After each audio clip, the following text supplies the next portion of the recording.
আসসালামু আলাইকুম ভিউয়ার্স, আজকে একটা নতুন রেসিপি নিয়ে আসছি। মিষ্টি কুমড়ো, দেখুন আমি মিষ্টি কুমড়ো নিয়েছি। এরকম একটা মিষ্টি কুমড়া, এটার খোসাটি নিয়ে আমি একটা রেসিপি দেখাবো। এত স্বাদের একটা রেসিপি হবে খোসা দিয়ে। দেখুন আমি কি কি নিয়েছি। এই খোসা দিয়ে আমি ভর্তা বানাবো। এই নিয়েছি ধনেপাতা, আর এখানে এতগুলা এতগুলা রসুন নিয়েছি, আর মরিচ নিয়েছি 10টা, আর পেঁয়াজ নিয়েছি। ছোট ছোট পেঁয়াজগুলা দিতে হবে। আমি এই সবগুলা পেঁয়াজ দিব, কারণ খোসা বেশি, তার জন্য আমি খোসাটা ছুলে নিচ্ছি। দেখুন আমি খোসাগুলা ছুলে নিয়েছি। এখন এগুলা পলে নেব, চিকন চিকন করে পলে নিচ্ছি। দেখুন আমি এমন চিকন চিকন করে পলে নিয়েছি, এরকম করে পলে নিতে হবে। এখন আমি এটা ভাপ দিয়ে নিব, সিদ্ধ করে নিব। একটা হাঁড়ির মধ্যে নিয়ে নিচ্ছি, এতটুকু পানির মধ্যে আমি সিদ্ধ করে নিচ্ছি।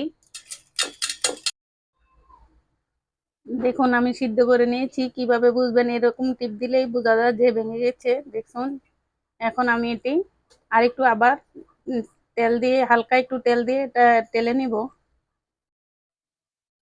দেখুন আমি একটা এরকম এরকম পাইপ পেন বসাইয়ে দিয়েছি, এটার মধ্যে আমি টেলে নিচ্ছি পেঁয়াজগুলো। আগে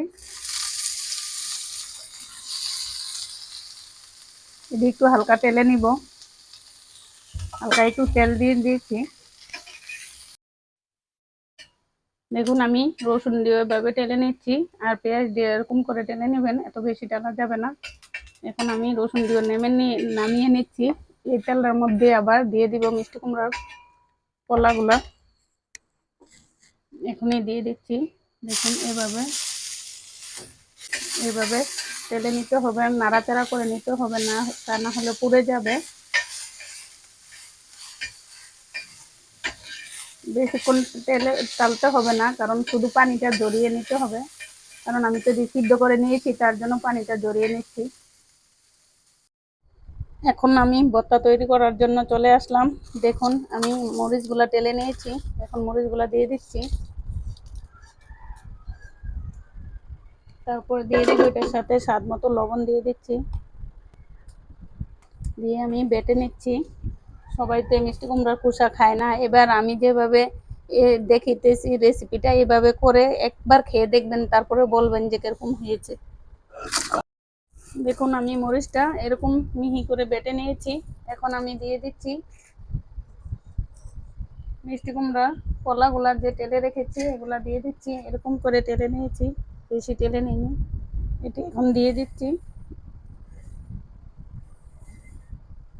তারপর আমি এগুলা বেটে নিব মিহি করে আবার। দেখুন আমি মিহি করে বেটে নিয়েছি। এখন আবার দিয়ে দিচ্ছি ধনিয়া পাতাগুলা। আমি ধনিয়া পাতাটি কুচি কুচি করে নিয়েছি, এখন আমি বেটে নিচ্ছি। আমি এখন পেঁয়াজ যে তেলে রেখেছি এগুলা দিয়ে দিচ্ছি, পেঁয়াজ রসুনগুলা দিয়ে আমি আদা বাটা করে নিব। মিহি করা যাবে না, পেঁয়াজগুলা হালকা করে বেটে নিতে হবে, রসুনটা মিহি করে নিতে হবে। দেখুন আমি সবগুলো একসাথে মিশিয়ে নিচ্ছি।